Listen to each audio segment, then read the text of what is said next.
Chiara Ferrero. She's a postdoctoral researcher in structural engineering at the Politecnico di Torino in Italy. Her research focuses on the structural response of historic masonry buildings, particularly arched and vaulted structures exposed to earthquakes and landslides.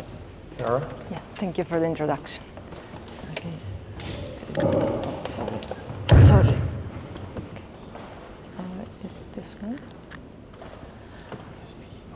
Okay, thank you for the introduction. First of all, I would like to acknowledge that the work I'm presenting is the work carried out by a group of academics and researchers of the University of Genova.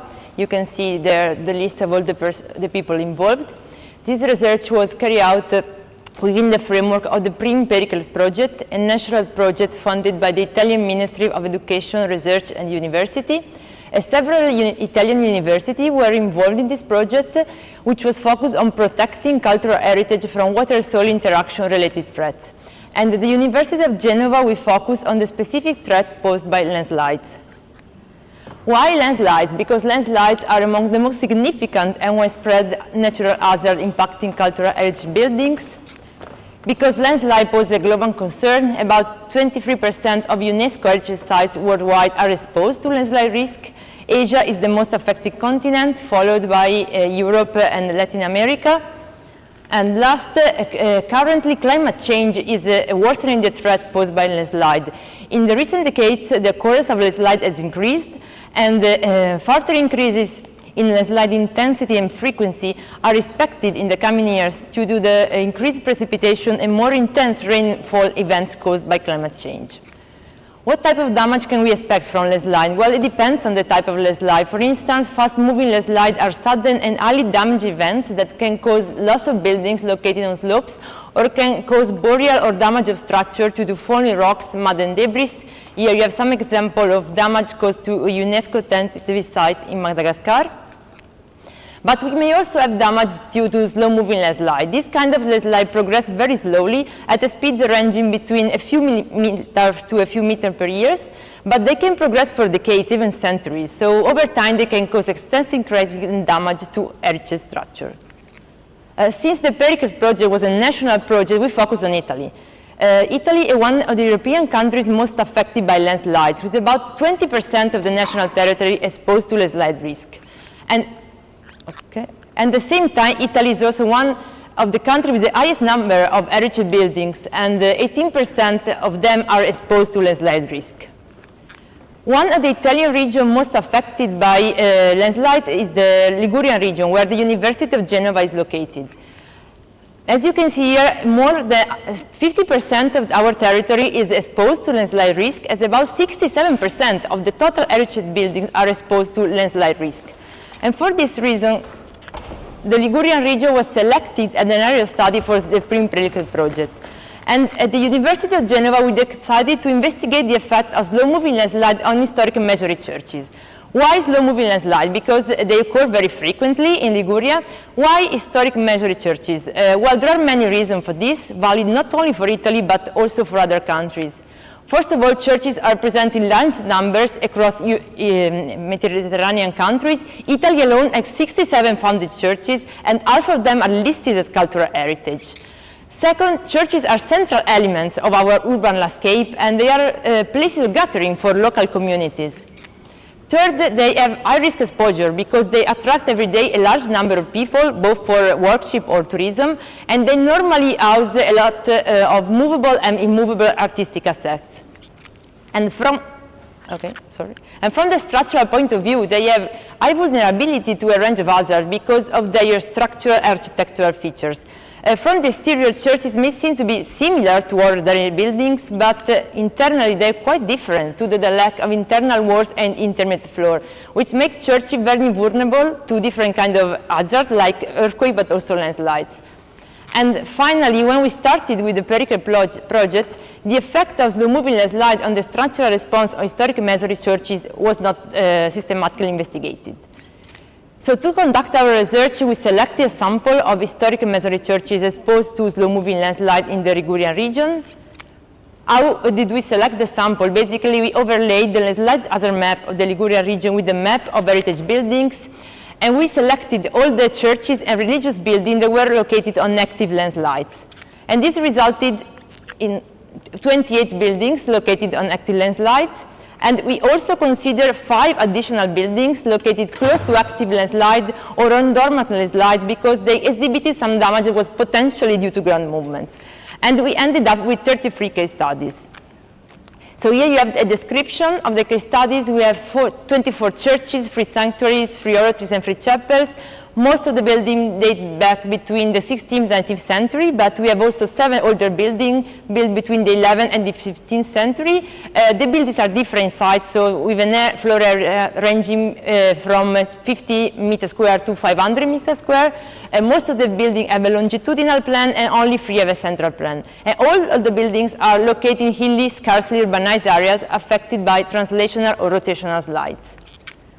So we performed damage survey in each building on the sample, and most of the building exhibited damage and deformation on the floor in the form of cracking of tiles, gaps among tiles, and with gaps, I mean large separation that develop along the joints among the tiles, or sinking of the floor close to walls and pillars. And in many churches, we also observed multiple parallel cracks running over the entire floor of the church from side to side. Most of the churches exhibited damage and deformation in walls and pillars. Specifically, we observed vertical cracks in the facade walls, vertical cracks in longitudinal walls propagating to arches and vaults, diagonal cracks in longitudinal walls developing from the level on the ground. And we also detected significant out-of-plumb on walls and pillars. And especially in small churches with only 1 nave, we detected some global ridge rotation. So as you can see in the center, we have both longitudinal walls leaning in the same direction, and we have a loss or horizontality of metallic tie rods. And finally, most of the churches exhibit extensive damage in arches and vaults. Here you have some example of crack patterns, and you can also see that we observe significant deformations. And it's also interesting to note that in many churches, the vaults exhibited like series of diagonal cracks that had the same orientation throughout the building, and they were oriented parallel to the cracks of the floor. Okay, then we performed a damage assessment. First of all, we classified the church by damage level, considered 5 levels of increase in damage from 1 to 5, and we consider as a reference the European macroseismic scale for masonry building subjected to seismic action. You can see that about 73% of the church presented slight and moderate damage, but actually a significant percentage, about 27%, experienced severe and severe damage, and also some churches were close to public due to safety reasons. And then we tried to evaluate the congruence between damage pattern and slide direction to assess if the damage that we observed was actually due to the slide direction and to the slide. And to do this, we compared the slide direction with an estimated damage direction that was defined based on the crack pattern orientation.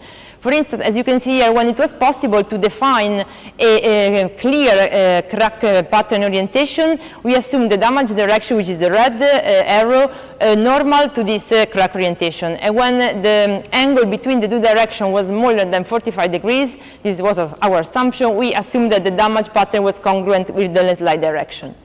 And it's interesting to see that actually we observed that congruence between damage pattern and slide direction, about 90% of the church with damage grade 2, 3, and 4. In the case of church with damage grade 1, I mean the damage was too localized and slight to identify a clear damage direction. And then we identify some recurrent types of damage. We have damage in the floor, damage in the walls, damage in arches and vaults, and rigid rotations. And here they are presented classified by damage grade. And what we can see is that most of the churches exhibited damage in walls, arches, and vaults. About half of the churches exhibited damage in the floor, but probably this percentage is higher because in many churches the floor was refurbished. And it's important to note that about 20% of the churches presented severe or very severe damage in all their structural elements. And finally, we identified 4 damage mechanisms, which are presented here, each associated to a specific pattern of soil displacement produced by landslides. It is important to highlight that these are global damage mechanisms, so all the structural elements of the church work together to accommodate the soil displacement produced by landslides. I will go quickly describing the mechanism. We have a hogging mechanism, which is produced by incremental vertical soil displacement in the direction of the longitudinal axis of the church. This results, as you can see here, in a concave upward bending of the structure with vertical cracks in the longitudinal wall repeated in each bay, and these cracks progress over the entire height of the wall and continue in arches and wall, cutting them transversally, and we don't normally observe cracks or gaps in the floor. Then we have the shear deformation. This is also produced by incremental vertical soil displacement in the longitudinal axis of the church. But in this case, we have a shear deformation of the structure with diagonal cracks propagating from the level of the ground in both longitudinal walls. And we normally have a crack developing between the cracks in the longitudinal walls. Then we have the global rigid rotation, as I mentioned before. We observe this in really small churches. And in this case, this is caused by incremental vertical soil displacement along the transverse arch of the church. We may have cracks, but generally the most important effect is the out of plumb of the longitudinal walls, distortion of transverse arches, and inclination of horizontal elements. And finally, we have the extension mechanism, which occurs when we have a significant horizontal component of the landslide movement. And in this case, we have multiple parallel cracks in the walls and the floor, and we have vertical cracks in the wall occurring in planes perpendicular to the landslide direction. And the last comment is that these damage mechanisms are global damage mechanisms, so they are quite different from the local damage mechanism that we are expected to observe to the earthquake. And also the types of damage that we have is quite different, because the slow-moving landslide generally cause in-plane damage mechanism when, as you know, earthquake many times cause out-of-plane collapse mechanism. In the case of slow-moving landslide, we have damage in the floor, which does not occur with earthquakes. And cracks produced by slow-moving landslide generally propagate from the level of the ground, and they extend over the entire height of the wall, while cracks due to seismic action generally are localized in specific portions of the walls, like piers and spandrels, and do not propagate from the level of the ground. And finally, in the case of slow-moving landslide, we don't normally observe the typically earthquake-related damage, like damage at the top of the wall due to a hammering effect, or damage in the bell towers. And this difference in the damage is quite important, because when we started inspecting the churches, we were uncertain about the type of the mechanism we could encounter. But what we realized that all the people, local authorities responsible for the management and conservation of this building, attributed all the damage to seismic events. And on one side is understandable, because Italy is a seismic country, so earthquakes are our main concern, but the problem is that the damage was not seismic damage. So with our work, we hope to raise awareness of the fact that also slow-moving landslide can cause damage to our cultural buildings, and we need to take action to protect our heritage from this type of hazard. Because it is true that probably we won't lose these churches because of slow-moving landslide, as it might occur due to earthquakes, but it's also true that if we don't implement any mitigation strategy against slow-moving landslide, the damage will progressively increase, and over time, at some point, the deterioration, the damage level can become so severe to compromise both the usability and the heritage values of these structures. Thank you for your attention.